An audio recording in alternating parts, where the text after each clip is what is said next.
all human beings are worthy of provision and protection. All of them. Right? Would you agree with that?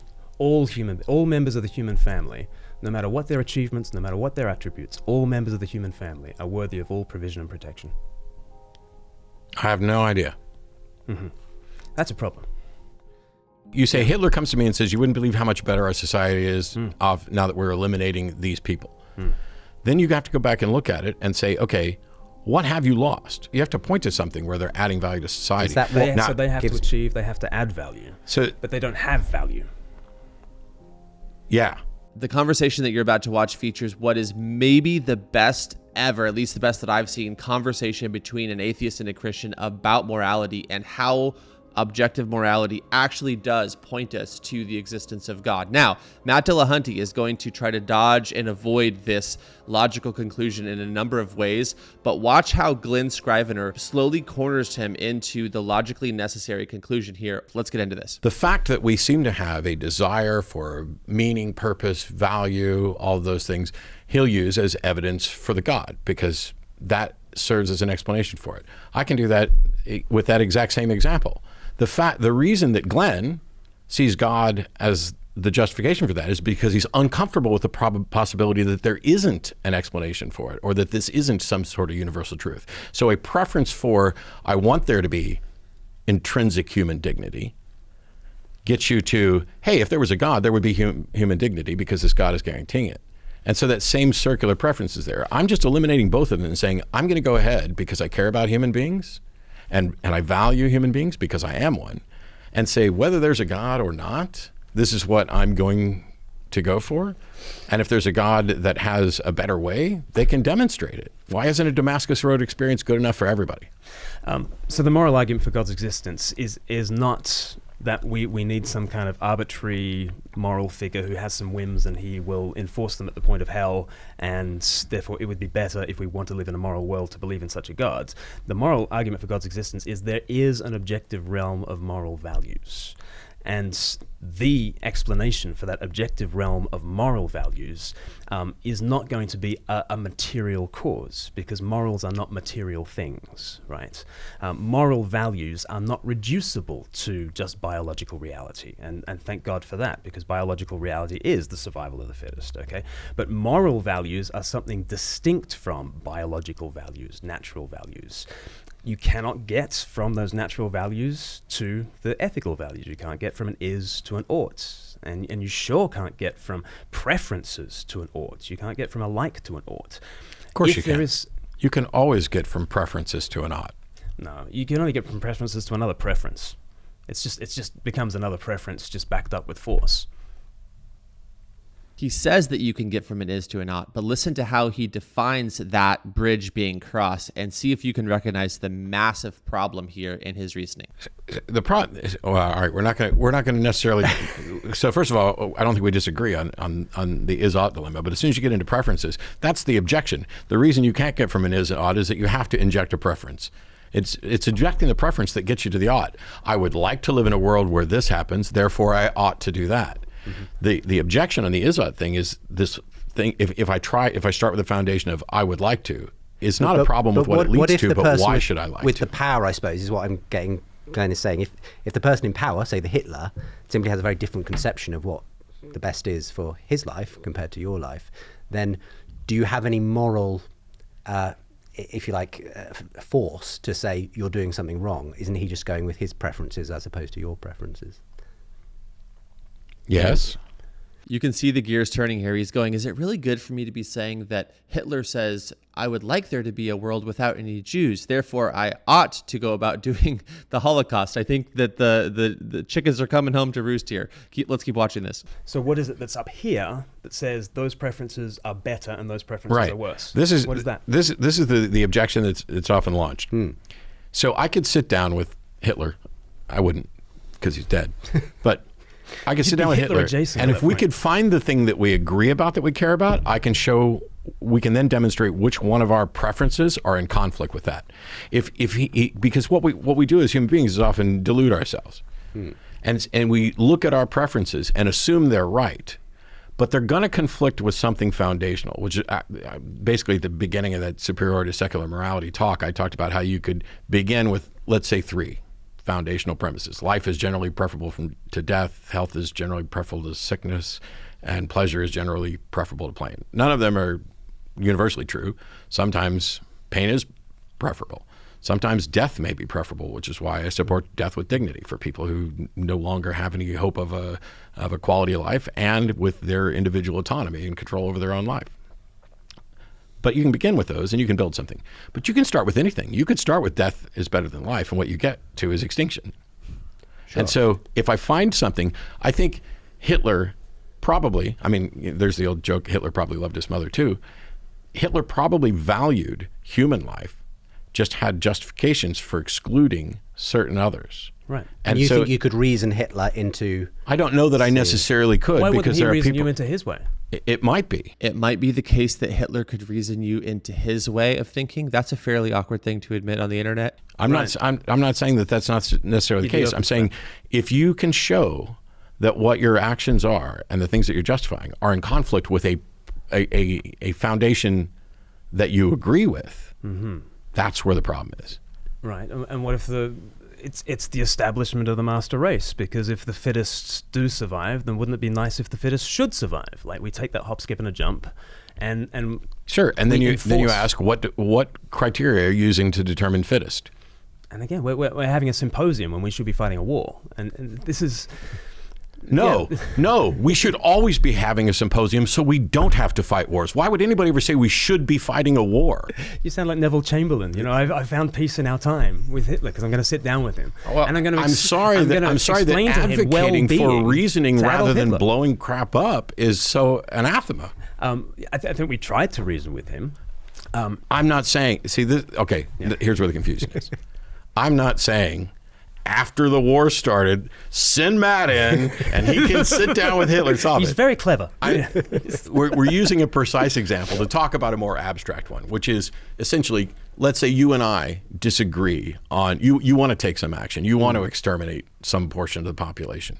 The process that I'm advocating for is for us to figure out what shared foundation we have, if any, which we'll find something shared, and show which one of us is more in conflict with and which one of us is more in keeping with that foundation. Is it always going to be the case? No. But you asked how you would actually solve that, and I would. And if it didn't work, I'd kill him. and if well-being, just very vaguely just defined, if well-being is the metric that we're using, and if Hitler could say, oh, we are so much better off without the disabled, you have no idea. You know, we're soaring our industry, our numbers are through the roof, our well-being is doing incredibly well once we eliminate the sick, the weak, the handicapped. Is he right at that point? Well, that's when you go through and you talk about what data are you looking at to define well-being, because what data? Yeah. You're having that conversation about the because he's just told you I've eliminated the handicapped. It's not like I'm no. Okay, because it is happening right now. Okay, there is a Down syndrome population, for instance, that's being eliminated globally right now, and we're having a conversation about it. Okay, and I think it's better to have a conversation than to blow people up and all that sort of stuff. But it's a very live issue. I mean, it's not just the Godwin's rule. I'm just going with the example that you say Hitler comes to me and says, you wouldn't believe how much better our society is off now that we're eliminating these people. Then you have to go back and look at it and say, okay, what have you lost? Is your society better, and are you just looking at the short term? Did you, in fact, how do you know that you didn't lose a cure for disease? How do you know that you're not worse off because it has fundamentally changed your psyche? How do you know that you're not worse off because you've lost art, because you've lost human connection? It's not just, see, this is one of the problems that you could point out to people that are going down there. Well-being is not just what's my financial well-being. Aren't those people's lives worth something, even if they didn't produce a cure for cancer or great works of art? Even if they just, sat around and consumed all the resources that all the able-bodied people were doing. If somebody sat around and did nothing but consume, I don't know how you could consider that as adding value. You have to point to something where they're adding value to society. So they have to achieve, they have to add value. But they don't have value. Yeah. So this is what I'm saying when I say that there's no intrinsic value to it, but that I value human life, and that everybody almost Who's I? everybody. But who's I? You, Matt Dillahunty. I'm speaking specifically for me, but also if I someone think else this. doesn't, you try to reason them out of it. But What? Yes. What do you? Okay. See, you sit there and you. Okay, let's try it. I don't value human life. Change my mind. look at the Nazis. Look at that vision of humanity. I don't care. I don't value human life. Change my mind. You have yourself a humanity that has dignity. You might not believe it right now. I don't. Change my mind. I'm trying to change your mind by saying, without achievements, without attributes, without contributing a penny of money, without expending a calorie of effort. I worry, by the way, that this is going to get cut as if this is really me saying this when it's not. And I'm counseling you or something. Yeah, I'm your therapist. The funny thing is that it is really him saying this. He's just kind of going into a slightly more caricaturized version of what he's actually saying, but he is actually saying that. He literally just spent 10 minutes saying that humans don't have intrinsic value, but that they're only valuable, that we are only valuable, that any person is only valuable to the extent that they're able to contribute something to society. I mean, that's literally what he just said. And then there's another thing here that's so important is when they kind of go into the little role play here, Glenn basically has to appeal to a biblical portrait of what a human being is. And Matt plays the same game that he always plays, which is, I'm not convinced. I'm just not convinced.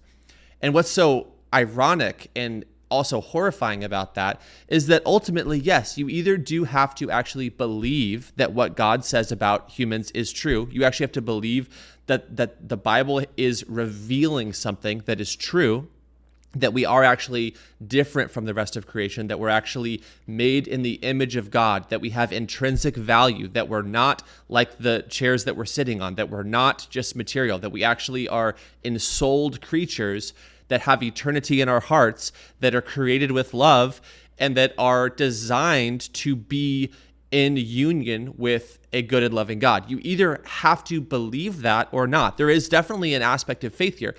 But the problem is that if you don't believe that, you're then going to end up where Matt ends up, saying that we are just material, that we don't actually have intrinsic value, that if Hitler's assessment about the Holocaust is really good and true, or if he goes through with it and if he believes that it's good and true, then for him it is good and true. This is where the kind of the philosophical gets really scary, because, and this is also how atheism in the sense that it is materialistic, in the sense that it subtracts God, and in doing so, it subtracts the image of God from man, becomes extremely dangerous.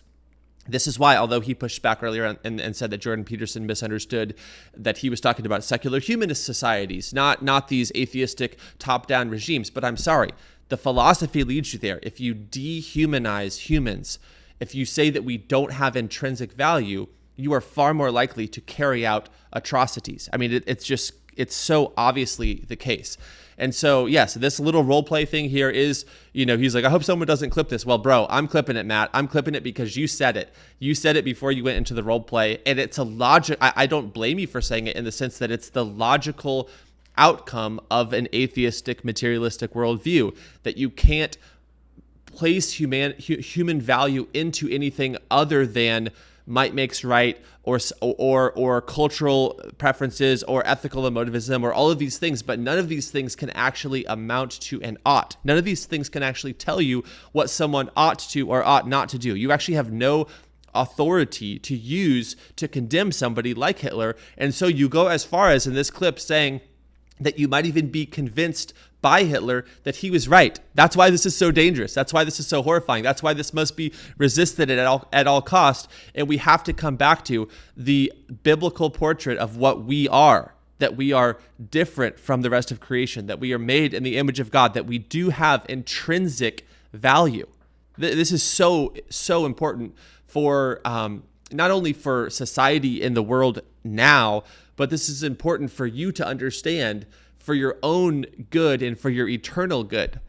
The price tag of rejecting God is also that you reject your own self. And it's not worth it. whatever thing you think about God that is bad, or think about Christianity or church, or whatever kind of things that you're thinking about that you don't want to believe God for, I'm telling you, it is not worth it, because the price tag is that in your rejection of God, you also literally reject yourself and your fellow man. And the entire human race is entirely devalued, dehumanized, and that leads to, and it has already proven to lead to times almost 100 million times over in the 20th century alone, the massive loss of human life. And so, yeah, this is a very practical example of it, but this is why morality on atheism is totally incoherent. It doesn't add up. It doesn't make sense. And more than it just being incoherent, it's literally scary. Like, it's literally dangerous. If you actually carefully listen to what Matt Dillahunty is saying here, it's actually horrifying in the sense that you can understand how this flawed worldview's basis for morality leads you to moral atrocity in a consistent and logical manner. I think that's all that I have to say for now, but I hope that you guys enjoyed this. By the way, Glenn is going to be coming on the podcast with me in the near future. So if you're not subscribed, subscribe so that you don't miss that conversation. Glenn is awesome. We're going to do like a hour plus podcast ourselves. We're going to debrief on some of this Matt Dillahunty stuff, and also talk about a lot of things in the world and how the world has changed over the last 5 or so years since the time of this recording. So subscribe so that you don't miss that, and I'll see you guys in the next video. Thanks. Bye. If you enjoyed this conversation, you might also enjoy the Wisdom Society, a growing community of believers from around the world that meets weekly to discuss tough questions, to read scripture, and to pray. Within the Wisdom Society, there is also a book club where members are joined by the author of the book so that they can discuss the book directly with the author. Join today, support this channel, invest in yourself, grow in faith, connect with believers from around the world. Click the link in the description to find out more.